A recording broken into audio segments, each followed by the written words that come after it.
Bonjour à toutes et à tous. C'est vraiment un privilège pour moi d'apporter ce message si important. Je souhaite vraiment la bienvenue à tous et à chacun. Bienvenue sur ceux qui sont aussi à la maison, qui nous écoutent, à nos invités, également à nos visiteurs. Permettez-moi tout d'abord de me présenter. Mon nom est Laurent Pierre. Je suis marié avec Samantha et nous avons 4 enfants. Je suis un mari donc, je suis un père et je suis un papa d'une grande fille, Emma, et de 3 petits garçons, Nathan, Hugo et Louis.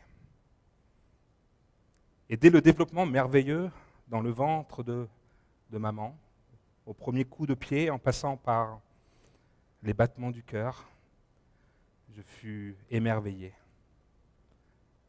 Je fus émotionné. L'émotion, un être vivant, ce cadeau, cette récompense qui vient directement de notre Dieu. Et ce matin, j'aimerais mettre l'emphase sur la question de la préciosité de la vie.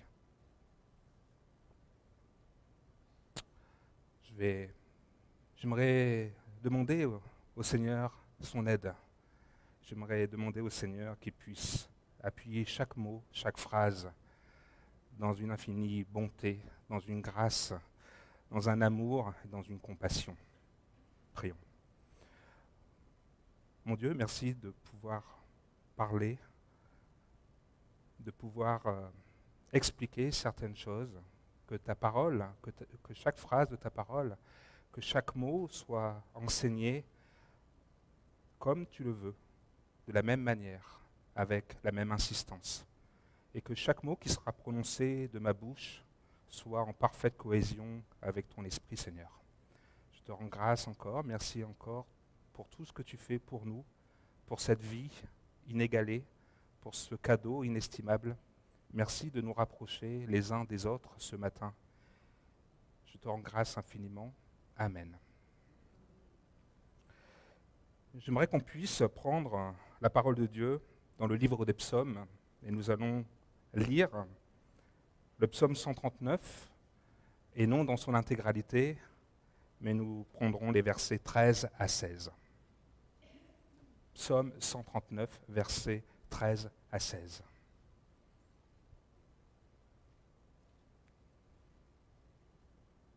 Et avant d'en faire la lecture, j'ai découpé ce message en 3 parties, en 3 points importants. Le premier, tu as été façonné secrètement par Dieu. 2, tu as été conçu merveilleusement par Dieu. Et 3, tu as été désiré souverainement par Dieu. Alors le psaume 139, versets 13 à 16, et exceptionnellement, je vais le prendre dans la version dynamique de Parole vivante. Tu as façonné mon corps tout entier quand tu m'as tissé au sein de ma mère. Je veux te louer d'avoir fait de moi une créature extraordinaire et si admirable. Tu fais des merveilles et mon être entier le reconnaît bien. Mon corps n'était pas caché devant toi quand dans le mystère je fus façonné dans les lieux secrets au sein de la terre.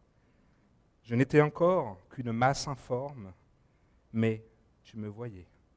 Et dans ton grand livre, chacun de ces jours que tu me destines était tout inscrit avant que l'un d'eux ne vienne apparaître. Que Dieu bénisse sa parole. Tu as été façonné secrètement par Dieu. La Bible affirme à plusieurs reprises que la vie est d'une importance capitale aux yeux de Dieu. Il est le Créateur. Il est le Créateur de la vie, Genèse 1. Et il connaît les êtres humains avant qu'ils ne viennent au monde. Dieu considère que la vie d'un être humain commence déjà dès sa conception. Dans la Bible, Dieu présente toujours un enfant à naître comme une personne à part entière. Et Dieu ne fait pas de différence entre la vie d'un bébé dans le ventre de sa mère et celle d'un nouveau-né. Par exemple, Dieu savait avant la naissance du prophète Jérémie qu'il lui donnerait une mission particulière. Il lui a dit, avant de te former dans le ventre, je te connaissais, et avant ta naissance, je t'ai sanctifié. J'ai fait de toi un prophète pour les nations. Jérémie 1, verset 5. De la même manière, inspiré par Dieu, le roi David s'est adressé à lui en disant « Tes yeux m'ont vu alors que je n'étais qu'un embryon. » Dieu considérait David comme une personne à part entière avant même qu'il soit né. Nous l'avons lu ce matin au verset 16 du psaume 139. Le verset 13a, la première partie du verset, « Tu as façonné mon corps tout entier ».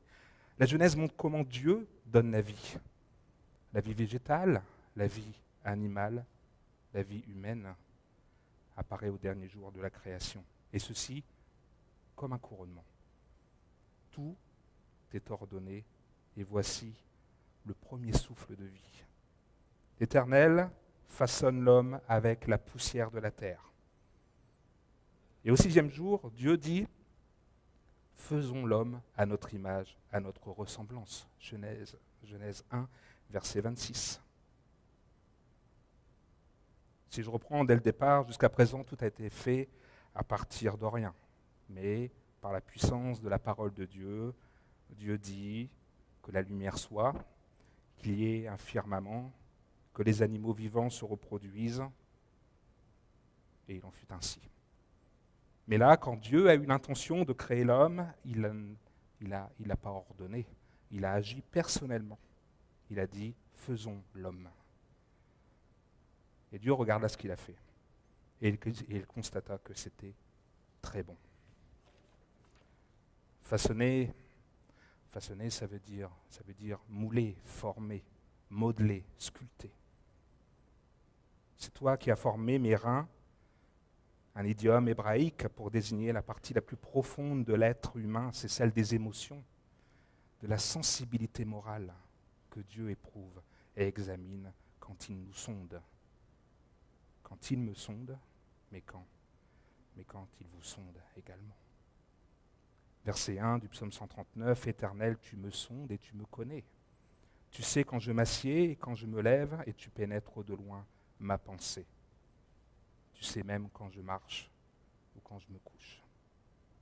Et tu pénètres toutes mes voies. » Pour créer Adam, le créateur suprême du ciel et de la terre, l'a d'abord formé de la poussière même du sol. Puis, il a insufflé son propre souffle dans ses narines. Dieu se penche et lui insuffle son propre souffle.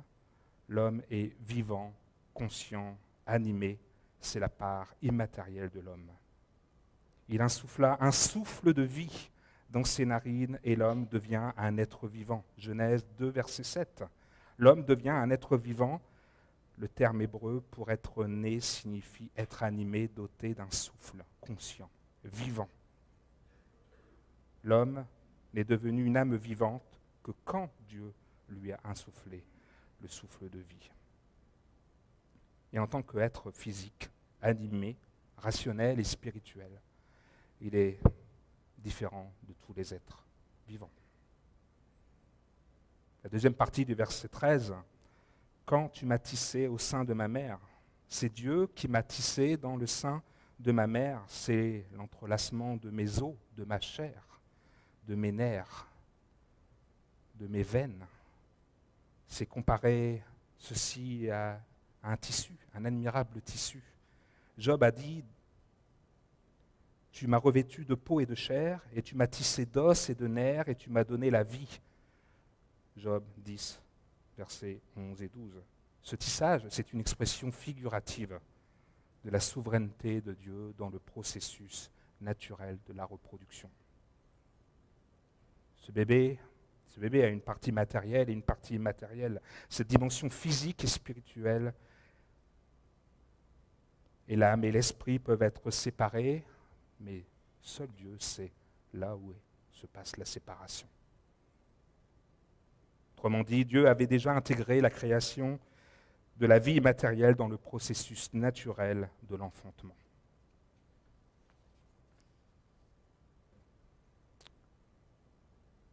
Tu as été conçu merveilleusement par Dieu. Verset 14, je veux te louer d'avoir fait de moi une créature extraordinaire et si admirable, une créature merveilleuse, étonnante.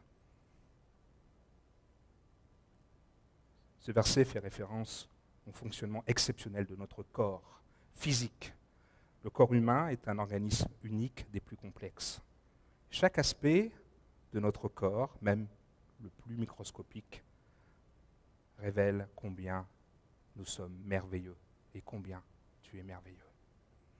Le cerveau humain, c'est un organe stupéfiant, merveilleusement bien fait. Il a la faculté d'apprendre, de raisonner, de contrôler le rythme cardiaque, la pression sanguine, la respiration, le maintien de l'équilibre pour que nous puissions marcher, courir, nous tenir debout, nous asseoir.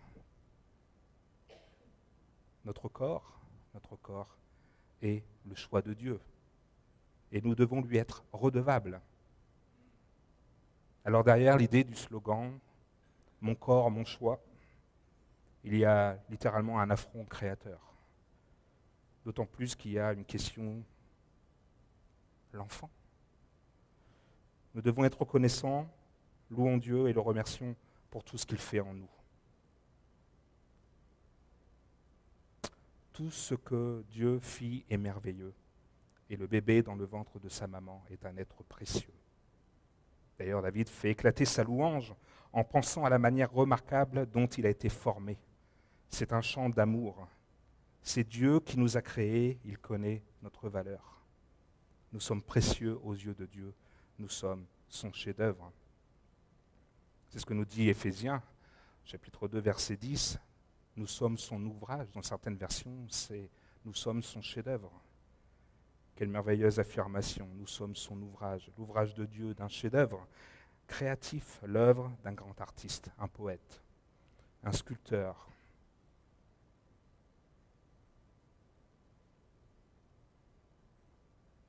Tu n'es pas une créature parfaite, mais tu as été conçu merveilleusement par Dieu. Et il t'utilisera pour accomplir une tâche particulière et unique. Encore une fois, nous devons être reconnaissants et le remercier pour tout ce qu'il fait. Et nous pourrions dire ce matin, tous ensemble, je suis une créature merveilleuse. Nous sommes la prunelle de ses yeux, cette expression française certainement que vous utilisez, qui a ce sens, qui signifie beaucoup et énormément de tenir à quelqu'un, à quelque chose. Et Dieu a placé une grande valeur en nous, en vous, en envoyant son Fils à notre place, à la croix pour nous donner la vie éternelle. Alors ce matin, ne laisse jamais rien ni personne déterminer ta valeur, car cette valeur ne change pas. 1 Corinthiens 6, verset 20 nous dit « Car vous avez été rachetés à un grand prix ». Ce matin, regarde-toi avec les yeux de Dieu. Aux yeux de Dieu, tu es précieux, unique et d'une grande valeur. Cette vie, elle est précieuse, quoi qu'il advienne. Et au commencement, un enfant existe dès la conception, je le répète. Et pourtant, des grossesses sont abrogées.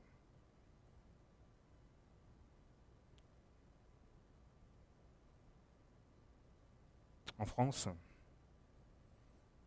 près d'une femme sur 3 a eu recours à un IVG, une interruption volontaire de grossesse, au cours de sa vie. C'est plus de 30% des femmes, et ce chiffre ne cesse d'augmenter, malheureusement. Je me pose cette question, pourquoi tant de femmes ont-elles recours à cette interruption volontaire? Cet acte intentionnel qui est souvent, pour certaines, la seule issue possible pour mettre un terme à une souffrance. Et je le sais, derrière une femme qui souhaite interrompre une grossesse, il y a une histoire. Et cette histoire implique souvent un homme. Jusqu'à présent, nous ne faisons pas des bébés tout seuls. Il y a un homme et une femme.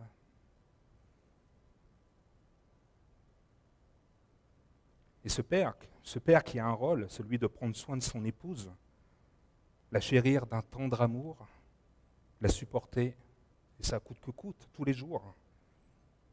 Ce père qui doit être proche, disponible, fidèle, engagé, volontaire, responsable.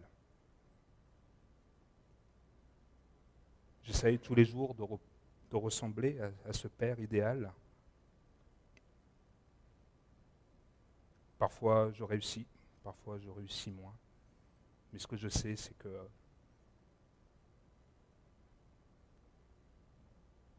je sais ce que j'aurais fait, en tout cas. Et quand j'y arrive plus, je sais où me rattacher. Alors je vais à la croix de Dieu. Je demande au Seigneur de me montrer ce qu'il veut. Et ce Dieu qui a un cœur de père, lui aussi, c'est exactement ce que parfois je peux ressentir. Et ce rôle, je l'enseignerai à mes garçons. Hugo, Nathan, Louis. Un jour, vous deviendrez père aussi à votre tour. Et j'aimerais que votre cœur soit rempli d'amour, de compassion et d'intégrité. Et que vous ayez ce même regard que je porte sur mon épouse, que vous porterez sur la vôtre.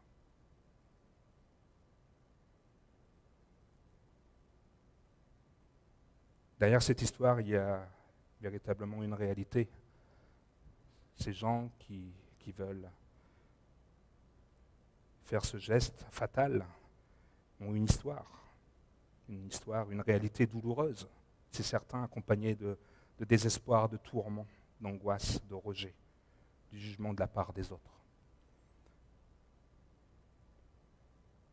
Et ce que je vais dire, je viens avec beaucoup de sensibilité, de compassion, d'amour. Je viens parce qu'un jour je me suis tais, mais aujourd'hui je ne veux plus me taire.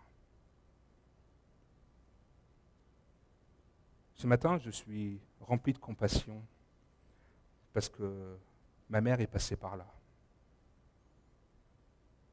Mais je n'étais qu'un jeune garçon à cette époque. Je n'étais qu'un jeune garçon, on m'a caché la vérité. Mais parfois, il y a cette pensée qui surgit, qui revient. L'idée que je n'ai pas pu rencontrer mon frère ou ma sœur. Il y a cette réalité. Mais je sais qu'il y a quelque chose de merveilleux. C'est que nous avons un Dieu de grâce.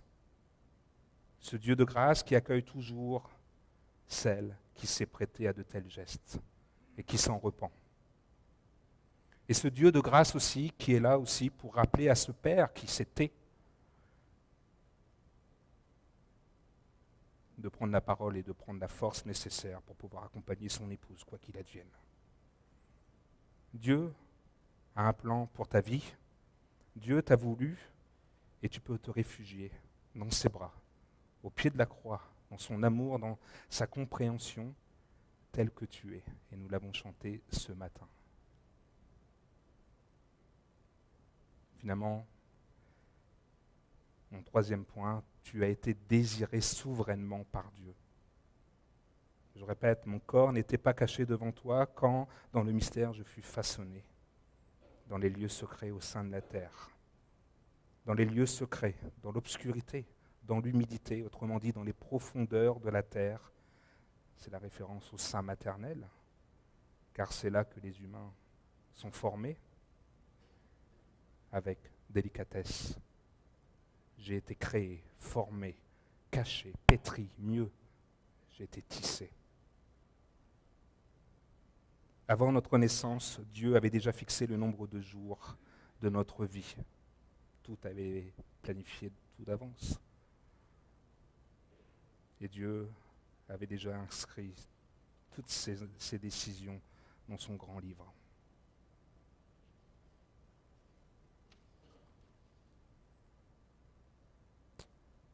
En conclusion, vous l'avez compris, l'avortement est une faute contre l'image de Dieu dans l'humain et contre Dieu, un péché.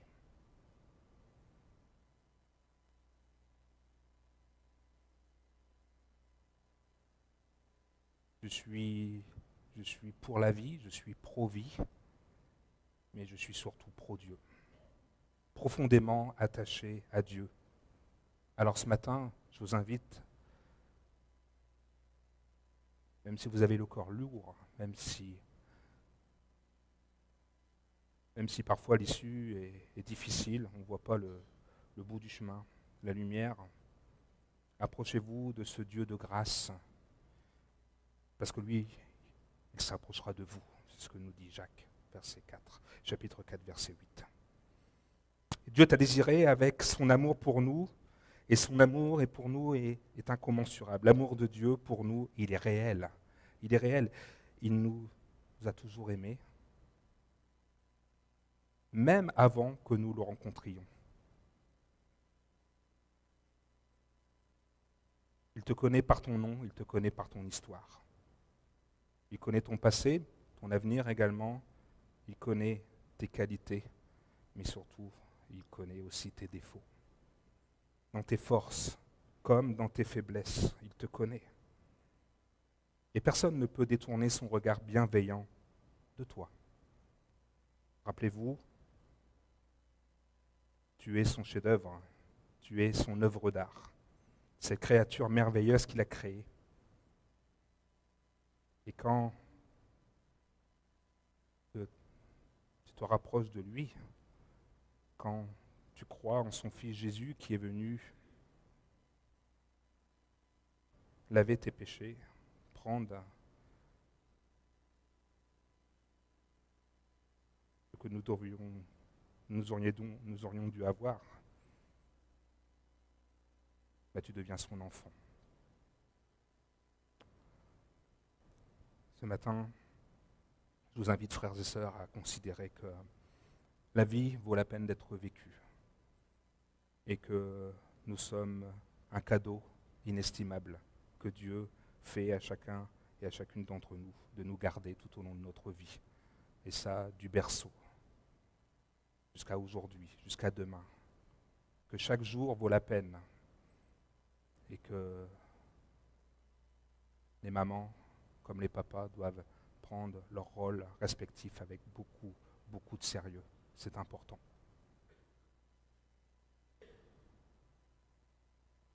Je vais finir par remercier encore Dieu de ces paroles, de ce profond sentiment que j'ai aujourd'hui de pouvoir dire haut et fort, il ne faut plus se taire, mais qu'il faut dire les choses telles qu'elles sont.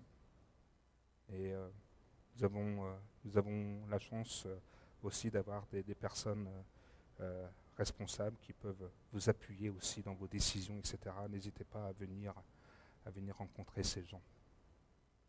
Rien n'est perdu. Et Dieu vous aime, quoi qu'il advienne. Merci de votre attention.